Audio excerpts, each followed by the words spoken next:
Every sport has a rule nobody writes down. A pacemaker doesn't win. A boxer doesn't stop punching. A driver doesn't overtake his own teammate. Athletes don't get political on the field. And when your leg gives out mid-race, you let them carry you off. 5 people broke those rules anyway. One of them was exiled from his own country for it. One of them became immortal. Stay till the end, because number 1 isn't the story you think you know. 5. The pacemaker who wasn't supposed to win. Berlin, 2000. Simon Biwott is paid to run fast, for other men. His job is called pacemaking.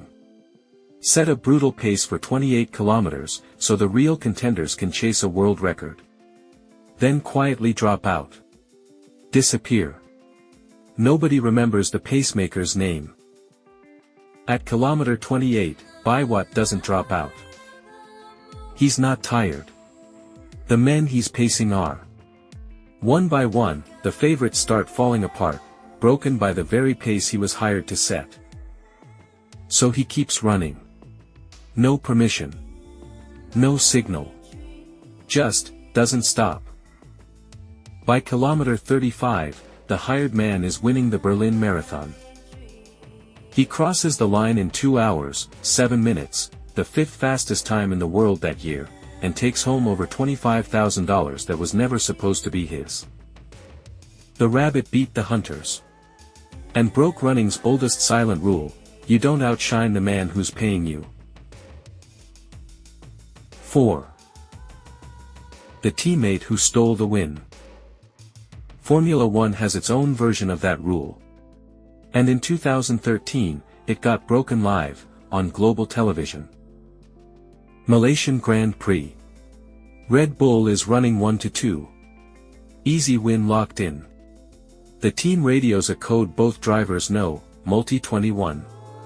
Translation: Car 2 wins. Car 1 backs off. Mark Webber, Car 2, does exactly what he's told. Backs his engine off. Believes the race is his. Then Sebastian Vettel sees the gap. And instead of holding position, he floors it. Hunts his own teammate down, lap after lap, and rips the win away from him on camera, in front of the entire world.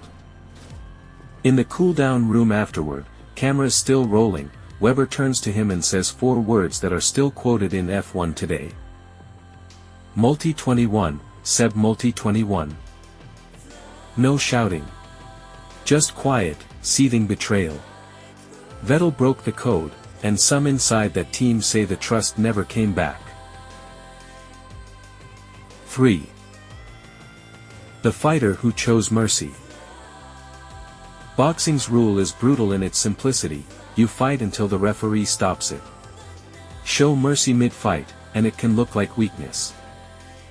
Auckland, 2015. Willis Meehan is destroying Leamy Tato. It's not close. By round 2, Tato is trapped on the ropes with nothing left to defend himself with. The referee isn't stepping in. So Meehan does something almost nobody does. Mid-combination, he stops. Turns away from the man he's supposed to be knocking out. And screams at the referee. Stop the fight. Only then does it end. Meehan doesn't celebrate. He wraps his arms around Tato, checking if he's even conscious. He admitted later he'd been holding back since round 1. His words: "It's the hurt business we're in. I got the job done, and he's safe." In a sport built on dominance, he chose mercy instead. 2. The protest that ended 2 careers. Cricket has an unspoken rule too. Maybe the strictest one in sports. You don't get political. Not on the field. Not in the uniform. Ever. Harare, 2003. The Cricket World Cup. Zimbabwe is playing its opening match, hosted on home soil, a source of national pride.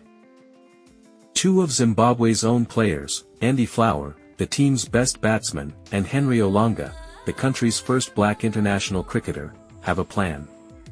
Almost nobody knows about it. Not the board. Not most of their own teammates. Before the match, they walk out wearing black armbands. Not for a fallen teammate. Not for tradition. Their statement to the press says it plainly: they are mourning what they call the death of democracy in Zimbabwe, under the regime of Robert Mugabe. Two athletes on the biggest stage their sport offers, breaking the one rule that protects every team, every board, every sponsor: stay silent. Let the politics stay outside the boundary rope. The world took notice instantly. Their own country didn't forgive it. The fallout was immediate and brutal. Both men's international careers were effectively over that day. Olonga received death threats and fled Zimbabwe, never playing for his country again. Flower left too, and neither man ever played for the team they'd given their careers to. Their silent strike became one of the most significant political statements ever made on a cricket pitch. And they knew exactly what it would cost before they ever put the armbands on. 1. The race they finished together. You've probably seen the clips before. But you've likely never heard what rule was actually being broken. Barcelona, 1992. The Olympic 400-meter semi-final. Redmond has built his entire life toward this exact race.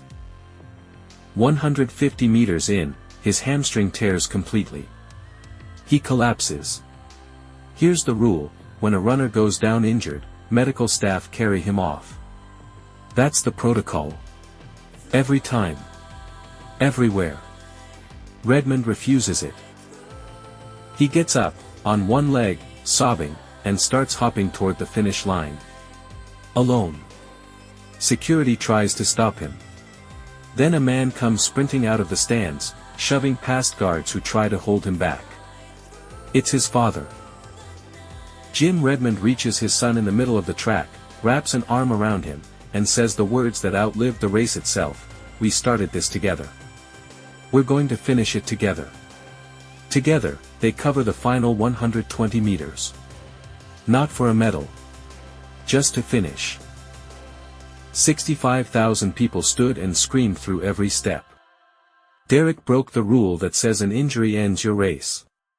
His father broke the rule that says you don't step onto an Olympic track. And together, they made a moment more watched than almost any gold medal in Olympic history, because it proved finishing can matter more than winning. 5 stories. 5 unwritten rules. 5 moments where the truth in front of them mattered more than the code everyone else was following. Which one hit hardest? Tell me in the comments, and subscribe if you want more of the stories sport almost let you forget.